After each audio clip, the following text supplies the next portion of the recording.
What is up, guys? John here, and today I'm doing a comparison of the Nikon 35mm 1.8 lens and the kit lens, which is the 18 to 55.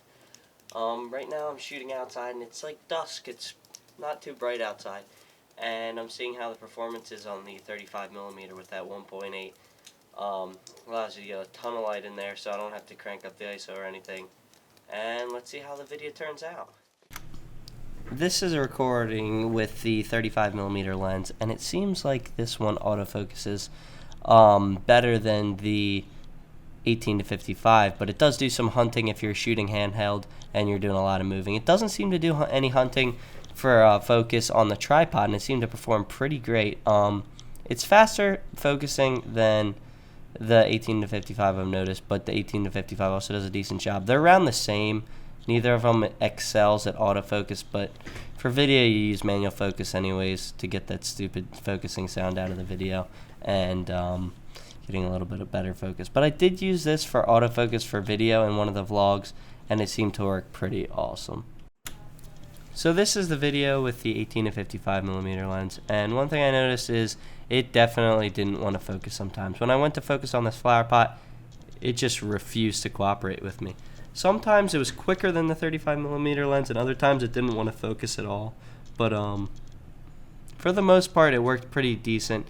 If I were using a lens to film video and I needed good autofocus, I would pick the 35mm lens if I was sure that I was going to be shooting at that distance. If I needed the 18mm bottom range, then I would definitely pick the kit lens. But the 35mm does give better performance, better autofocus, and I think it gives a better picture. So that's a comparison of autofocus.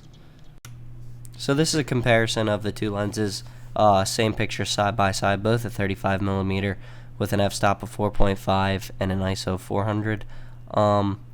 You can take a look at this. I'm not going to say anything right now about this. I have two more pictures that I compare in Adobe Lightroom in the next clip, so this is just for you to look at and decide which you think looks better. What is up, guys? John here, and today I'm doing a review of the two lenses. I have some pictures that we're going to take a look at real quick. As a disclaimer, though, I'm not like a pro photographer. I don't know much about photography, so when all these people do the when they analyze pictures in Lightroom and know like the color charts and all that, I'm just going to point out some obvious stuff that I noticed because I don't really have a keen eye for stuff like color and anything. But noticing the difference between the two is pretty easy.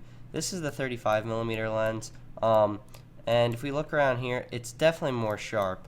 These edges are definitely sharper than the 18 to 55. If we go over to the 1855, it almost looks like they're feathered off in like Photoshop or something, and they're not nearly as sharp.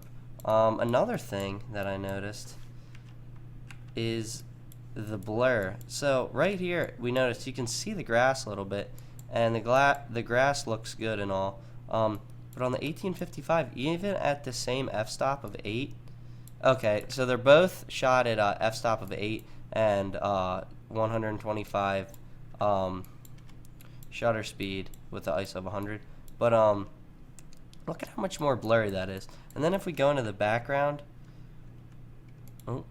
if we go down into the background, you can tell it's extremely blurry. It's when compared to this at an f-stop of 8, it's got much better color.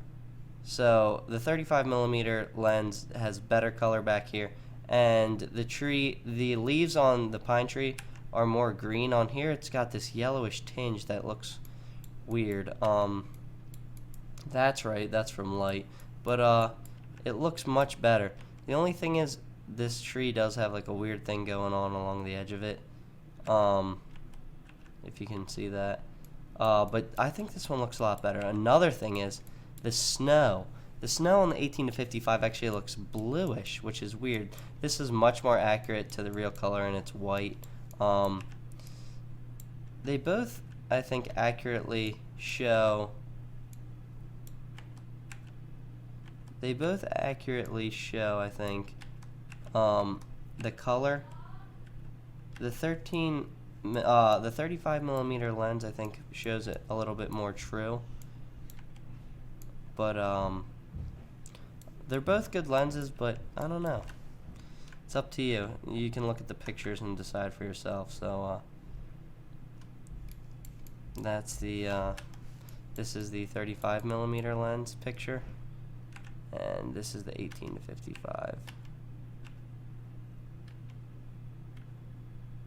It's up to you.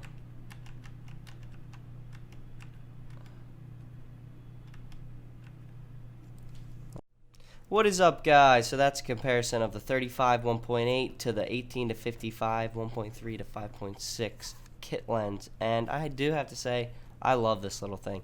This lens is awesome. Man, it shoots really sharp. It's got good contrast.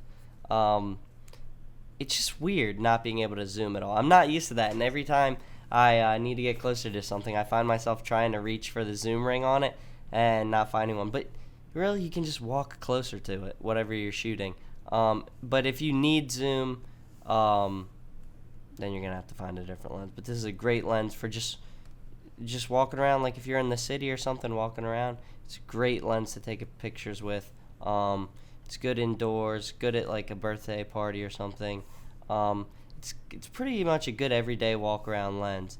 I'd recommend carrying your 18 to 55 too, if you're just walking around, in case you need to zoom in farther or zoom in less.